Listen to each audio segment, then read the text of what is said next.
Okay, I wanted to show you our brood ewe group. So we are right past the middle part of lambing. We'll show you the little lamb that was born this morning. But that put us, we had 18 that were bred, and that put us past the halfway point this morning. And now that I start talking, they'll all want to head out of here.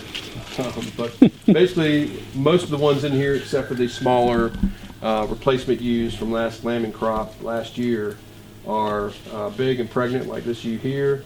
And this particular one, Dave and I were looking at her earlier.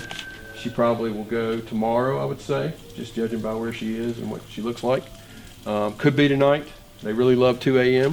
So for some reason, I think it's because it gets quiet and it's nice and relaxing out here. But generally what we do is they will have their first lamb in here, and then we will guide them from here to a lambing jug. We'll look at one of those in a minute. It's basically a pen that the mom and the lamb or lambs are kept in, and then they'll stay in those jugs after that for about 10 days before a general area.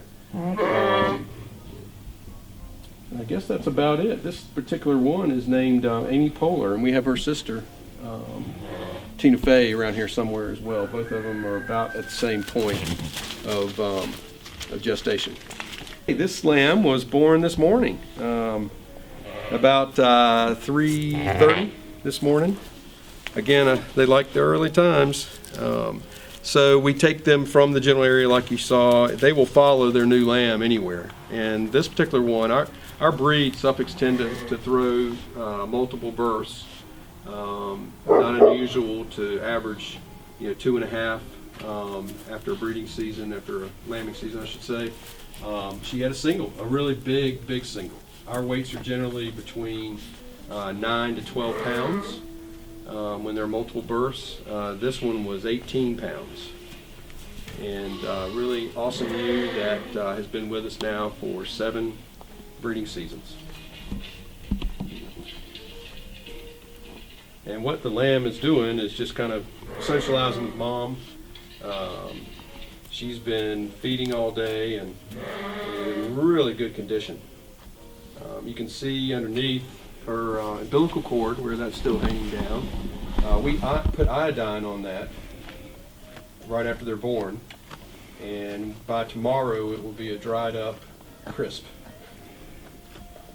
We also band the tails on day 2 and ear tag the lambs. We band the tails because it's breed standard. If you notice, her mom doesn't have a tail. It's also hygienic, and it prevents fly strike issues down the road. Now we'll go look at a few more lambs. These guys, this set of triplets were born yesterday. There are 2 ewes and 1 ram lamb in here, and they're doing really well with regard to a normal, good size. Mom is milking really well. These are her first. This is a first-time mom, which usually can present a lot of problems, especially getting from the brood area to the lambing jug. And she followed right in place with that behavior. I think Jack had to wrestle her and drag her in here, but next year she'll be ready for it. She'll do much better, I'm sure. But she's been a great mom, and these little guys are growing nicely. And this is an example of they'll get their tails banded. Because of their size, we'll probably wait 1 more day instead of day 2. We'll probably do it tomorrow, and then we'll ear tag them as well. So these lambing jugs are all set up kind of the same with regard to their amenities. They've got obviously a water bucket. That water bucket has molasses in it when they first give birth. We fill it with about a cup of molasses for 4 gallons of water, and that helps give the mom some glucose to recover, and also kick her milk production up. And then they have the trough for the hay. We feed an alfalfa hay and a rolled, they all get a rolled grain, about 1 pound of grain per lamb per day. We can give a little less of the concentrate because we use alfalfa to feed. It's high in protein,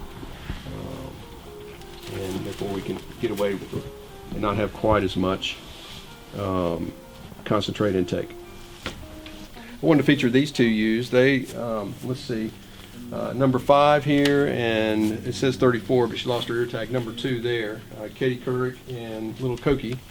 They were among the first lambs born on the farm 7 years ago. And this will probably be their last lambing. They'll get to live out their rest of their life in a pasture and not have to nurse these little scudders any longer.